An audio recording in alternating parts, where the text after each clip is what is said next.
Yo boys, DDP back again with another video. Today we're going to be going on an in-depth look at our BIS trinkets for Windwalker Monk. Some of these points I'm going to be going over are going to also apply to other classes though. But these are going to be your trinkets for both Raid and M+. Anyways, let's get into it. So first we're going to go over Ashes of the Embol.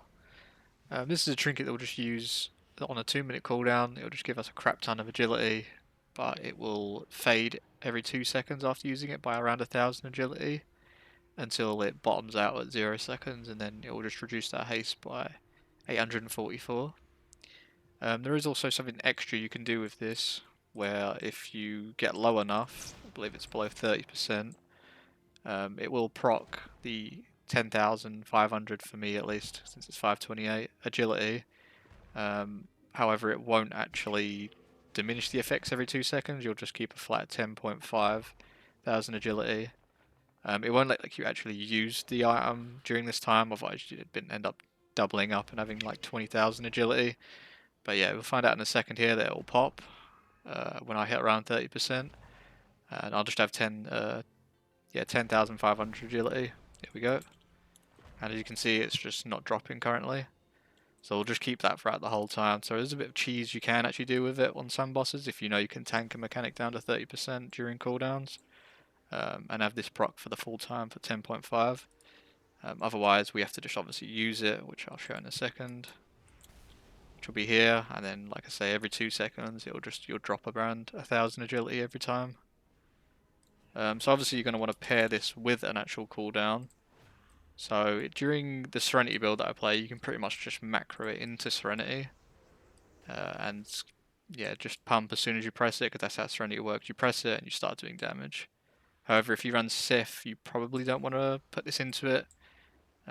You'll probably want to either put it into Zuen, which is still not the best, as you'll press Zuen and then you kind of have to get your crane stacks up in M+ at least. And then once you've got your crane stacks up, throw in your Bone Dust Brew, and that's around where you would like to press it. So just keep that in mind. But yeah, I'd personally say this trinket works best in M+ situations, as you can gain the effect that I said about where you drop low to 30% and then proc the effect once during combat, I believe it is. And obviously during M+, you're dropping combat fairly often, whilst in a raiding situation that's only going to happen once. Next trinket we're going to go and look at is Neltharian's Call to Dominance. So this is a bit of a finicky one, so you basically have to press your cooldown for it to proc. However, you don't get anything off the bat, like on pull or on an M+ star, it'll basically give you nothing, you have 0 value. But as the dungeon goes on, it ramps up. So it reads, casting spells and abilities have a chance to grant you a stack of Domineering Arrogance up to 10. So as you can see on my top right, I've currently got 10 stacks. Invoke your Celestial, which is my Zuen, so I'd have to press my major cooldown, will give me 1030 agility per stack. So at max stacks, like I've got here, it'll give me just over 10,000 agility, but also reduce my movement speed by 10% for 20 seconds. Some people have asked if this also stacks to 10 with the movement speed, so some people think that once you hit 10 stacks, you literally can't move. That's not the case. It'll just give you a 10% flat move speed no matter how many stacks you have. But I'll quickly show you that if you just press it, like I'll press my Zuen here, boom, for like 20 seconds, now I have 10,000 agility. But like I said, I am slowed for 10 seconds. There is little tricks you can actually do with this, where if you don't have anything to hit during a certain time, like on a boss fight, on my Razagath kill, there'll be points where she flies away, knocks you off, and she's undamageable for quite a while, 20-30 seconds. During this time, you can actually just spam Detox, Expel Harm, anything like that. That has a global cooldown, so because you're not dispelling anything with Detox, you can continuously just cast it, and you'll have a chance in generating a stack, but this will only be during combat, so if you're in an M+ situation, you're going from pack to pack, you can't just spam it, you actually need to be in combat. But I think during my Razagath kill, I've maybe gained an extra 2 stacks just from sitting there spamming Detox about 20 to 30 times. One more thing to point out though is that if you actually do die, you will lose every like point of the stack, so this trinket becomes almost useless as it's only giving you haste, which for Windwalkers at the moment isn't great. Um, so yeah, obviously just try not to die. So I particularly like playing Call to Dominance on fights where there's going to be ad spawns, and I can sort of hold my Zuen for it. And obviously you'll be playing Ashes as well, so you pop like your Zuen. If you get lucky and you have 10 stacks, then you're popping Zuen and gaining over 20,000 agility. And obviously from there, you can just mince any ads that spawn. And the last trinket to look at is Grief Surge. Now it seems quite bare bones and dry, where we'll just say, we can use it. It'll do a bunch of damage. It'll hit up to 9 times on a single target, and then you'll get multiple extra strikes during AoE. So I'll quickly show you it on single target how many hits we'll get. As you can see, that's 9. And then here on AoE, about 10 hits. That's usually like a bit more than that, but yeah, you can see that I've just got an extra striking just from there being more targets. And obviously the other part of this trinket is that whenever an ally dies, this cooldown is reduced by 90 seconds. Just keep in mind that you can't have like people chain die to reset the cooldown. It will only get reset by 130, and then you kind of have to wait the 30 seconds. So if you're kind of memeing around in raids or whatever, I mean, you can sack someone off every 130. Everyone presses it again and then do it again. But yeah, you can't just have like 2 people die and it insta resets the CD. I also keep in mind in this season they actually changed that you can now channel it whilst casting, but it will incur GCD.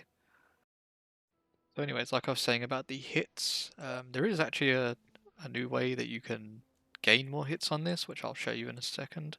On this clip that I'm going to be showing you, I am running Brewmaster, but it doesn't really matter either way. This is pretty much just so I could survive in the dungeon. But you'll notice that I'll actually group all the nubs up, and then I'll sort of get them to try to run in a straight line at me. And whilst they're running in a straight line, I also cast my Tiger's Lust so that I get more move speed. This works better when you're on classes like Demon Hunter that can nether walk, or anything that's basically got a bigger move speed increase than 70% like Monk. But how this works is as the target's actually running at you and you're running away from it sort of with extra speed, you're able to get more hits on it. So in this clip you'll see I did 22 mil damage with the Grief Torch and I got 108 hits, which yeah is pretty ridiculous. It's obviously also going to require some coordination between you and your tanks, but in stuff like Algeth'ar Academy at least, you'll know that most tanks at least in fairly higher keys should be doing this pull every time. So you're just going to want to target the lasher that's as center as possible.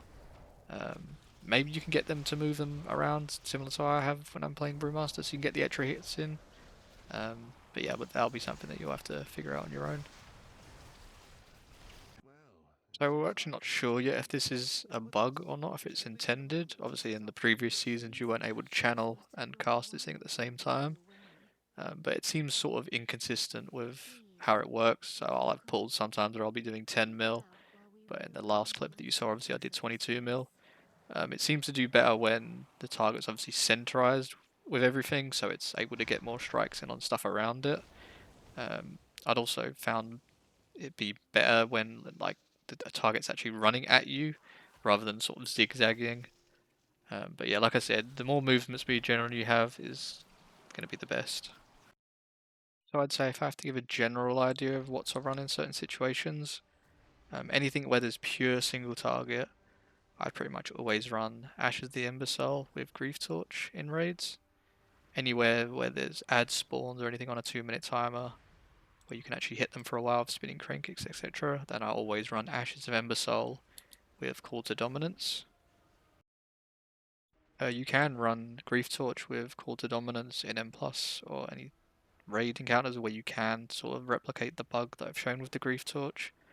But like I said, it isn't 100% consistent, so I wouldn't rely on it all the time. Maybe in certain dungeons where you're pulling like really big, you can consistently do it, then it's fine.